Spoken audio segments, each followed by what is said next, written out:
I want to tell you about a war.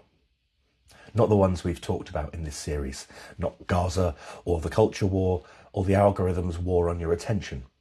A smaller one, more intimate. The one that most people never name out loud. The war between I am enough and I am not enough. You know this war. You've been fighting it your whole life. Most of us have. That voice, the one that measures and compares and finds you wanting, that pulls you back from the edge of speaking just as you're about to say something true, that wakes you at 3 a.m. with a verdict on who you are that you'd never accept from anyone else, yet somehow accept from yourself, without question, in the dark. I've spent most of my life in that war, oscillating between anxiety about the future and guilt about the past, feeling smaller than I knew I was capable of being, and on the worst days, not wanting to be here at all. I want to talk about Wu Wei. It's a concept from Taoism that is almost always misunderstood. It gets translated as non-action or effortlessness or going with the flow. And people assume it means passivity, withdrawal, giving up. It doesn't mean any of those things. Wu Wei is the difference between forcing and flowing, between the fist and the open hand, between the dam that eventually breaks under pressure and the river that finds its way around every obstacle, quietly, persistently, without drama. It is not doing nothing. It is doing what is natural, what is aligned, what doesn't require you to be at war with yourself or the world in order to happen. Watch a master craftsman at work. Watch a great musician in flow. Watch anyone doing the thing they were built to do, in the way they were built to do it. There is no strain, no performance, just presence. Just the thing happening through them rather than being forced by them. That's Wu Wei.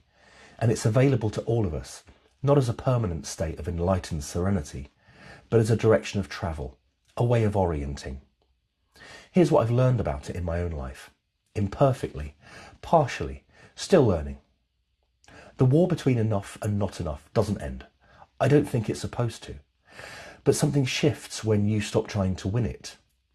When you accept that you will always have both voices, the one that says you're sufficient as you are, and the one that says you aren't, and that your job isn't to silence the second one. It's to stop letting it all make the decisions. I found slowly, imperfectly, that defining what enough means on my own terms creates more peace than any amount of striving towards someone else's version of it. Not the world's enough, not my father's enough, mine. That is Wu Wei in the most personal sense. Not the absence of the struggle, the refusal to let the struggle run the show. Where it's hardest for me, and I'll be honest about this, is in rooms full of people, when I am the centre of attention. When I'm expected to perform, something tightens, the internal contention becomes almost unbearable. Every word feels scrutinised before it leaves my mouth.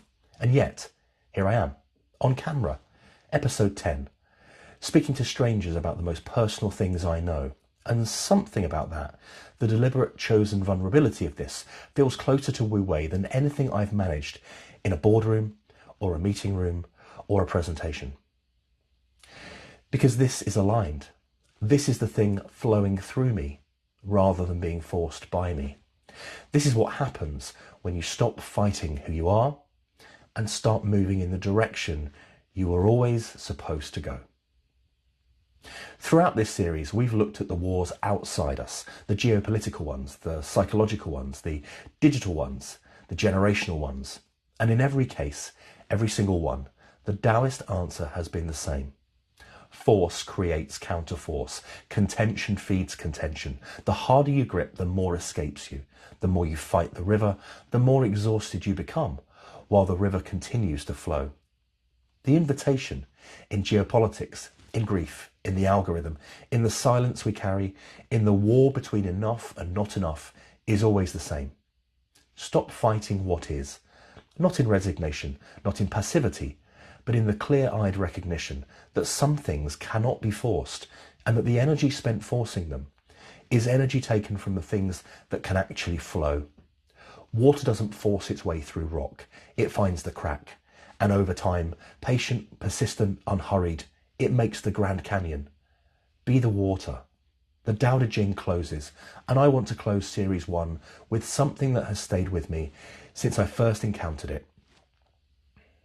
The sage does not compete, and therefore no one can compete with the sage. Not because the sage is best, not because the sage has won, but because the sage stepped out of the game that was never worth playing, and in doing so found something the game could never have given them: themselves. This has been Same Blood, 10 conversations about the world outside and the world inside, and the thin permeable membrane between them, about blood and bones and atoms and energy and the nod between strangers on a road. I don't have it figured out. I'm still in the middle of it. The grief, the anxiety, the daily negotiation between enough and not enough. Imperfect work of becoming who I always was supposed to be.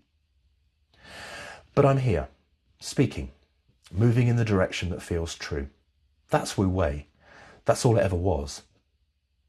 And if you're watching this, if something in these 10 episodes found you in the dark and made you feel less alone, then we've done what Same Blood came here to do.